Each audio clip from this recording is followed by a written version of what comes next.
자유공화당 대변인 최유림입니다. 논평 드리겠습니다. 중국 폐렴이 한국 경제에 미치는 영향과 자유공화당의 입장. 문재인 정부가 대구 경북 지역 특별재난구역 선정을 차일피일 미뤄온 결과 혹독합니다. 기업을 막론하고 전 국민이 고통 분담에 나섰지만 오히려 발뺌하는 이들이 있습니다. 문재인 정부가 그러합니다. 문재인 대통령은 한 달째 특별재난지역 지정 약속을 미뤄왔습니다. 결과 전국적인 확진자 수는 7,869명으로 늘고 대구 경북에서만 6,000명이 넘었습니다. 그럼에도 정부는 현금 살포성 추가 경정 예산 편성을 시도하며 국민들이 요구하는 구원의 손길을 외면하고 있습니다. 정부도 이제 더 이상 방관자가 아닌 고통 분담자로 나서야 합니다. 전기세, 사업소득세 감면 조치를 단행해 국민과 함께 고통 분담에 나서야 합니다. 제발 정부가 아닌 국민에게 득이 되는 정책을 시행하십시오. 비상시국을 돌파하기 위해 자유공화당이 정책 패키지를 마련했습니다. 정부가 반드시 새겨듣고 정책에 반영해야 할 4가지 안을 제시합니다.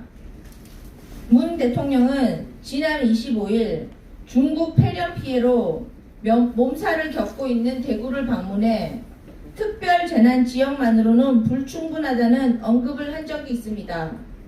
그러면서도 아무런 처분 없이 국회를 방문해서는 추가 경정 예산안이 만병통치약인 것처럼 홍보하더니 이제 와서는 정세균 총리로부터 보고받고 결정을 내리겠다고 합니다. 그렇게 지나간 시간이 20여일입니다. 문재인 대통령은 그동안 어디에 있었습니까? 문재인 대통령에게 묻습니다. 특별재난지역 지정을 은근슬쩍 넘어가면서 확진 감염 7,000명에 사망자가 55명에 달하는 대구 경북에 대한 세제 지원의 손길을 끊어버린 이유가 무엇입니까?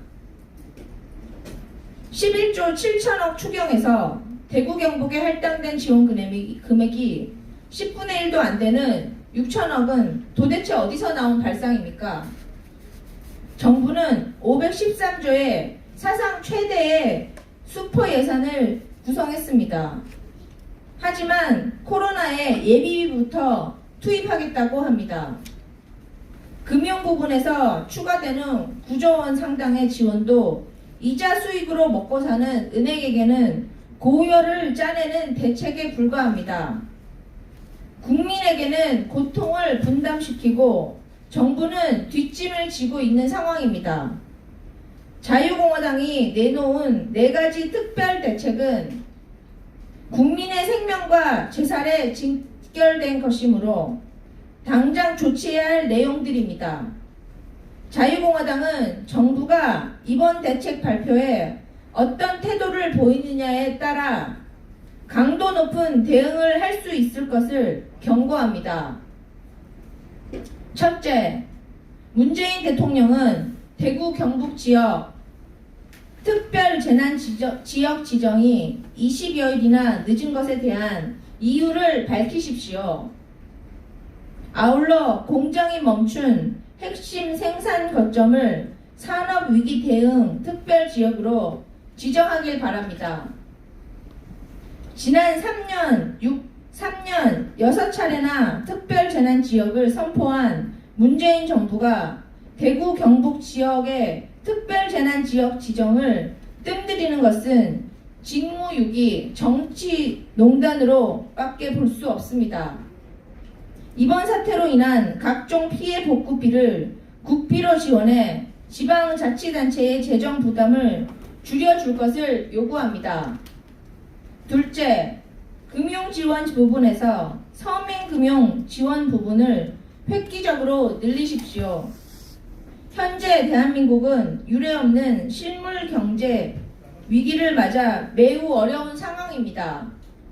가계부채가 2018년 315조 원에서 2019년 340조 원으로 급증하였고 저소득 자영업자 연체율이 2.2%로 치솟았습니다. 영세 자영업자들은 월세 인건비를 대출로 갚아야 할 현실입니다.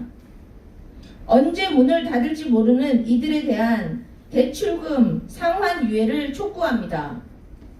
셋째, 전기료, 수도세 등 제세, 공과금 면제를 요구합니다. 문재인 정부의 탈원전 정책 덕분에 전기료 폭탄을 맞은 자영업자가 허다합니다. 특별재난 지역에서만큼은 전기료를 면제할 필요가 있습니다. 100만원 중 50%면 산술적으로 50만원에 달하는 금액입니다. 국민의 주머니에서 돈을 빼내 다른 국민에게 50만원을 지급하는 것보다 더 현실적이고 체감할 수 있는 방안입니다. 넷째, 사업 소득세 감면을 통한 국민 경제 리쇼링입니다. 자영업에 직접적인 부담이 되는 사업 소득세 감면을 요구합니다. 외환 위기 당시에는 시장이 붕괴했기 때문에 시장이 어떻게든 작동하도록 하기 위해 대충 덮고 빨리 가자는데 매달린 결과 그 후유증은 고스란히 근로자와 시민이 짊어졌습니다. 일자리 창출을 위한 법인세 인하도 중요하지만 이번 사태는 장기적인 실물 위기인 만큼 중국 폐렴으로 피해를 입은 이들의 일자리를 빨리 되찾을 수 있도록 해야 할 것입니다. 자유공화당은 문재인 정부와 특별재난지역 지정 뜸들이기를 제2의 중국인 입국 거부 사태로 보고 있습니다. 아울러 직접적인 피해 구제에 쓰이지 않는 현금 살포식 정책을 선거를 앞둔 포퓰리즘으로 규정하고 있습니다. 한마디로 요약하면 경제, 금융 부문에서의 서민 취약계층 지원하고 위기에 따른 비용을 국민에게 전가하지 말고 그 고통을 정부도 분담하라는 얘기입니다. 2020년 3월 13일 자유공화당 대변인 최혜림 이상입니다.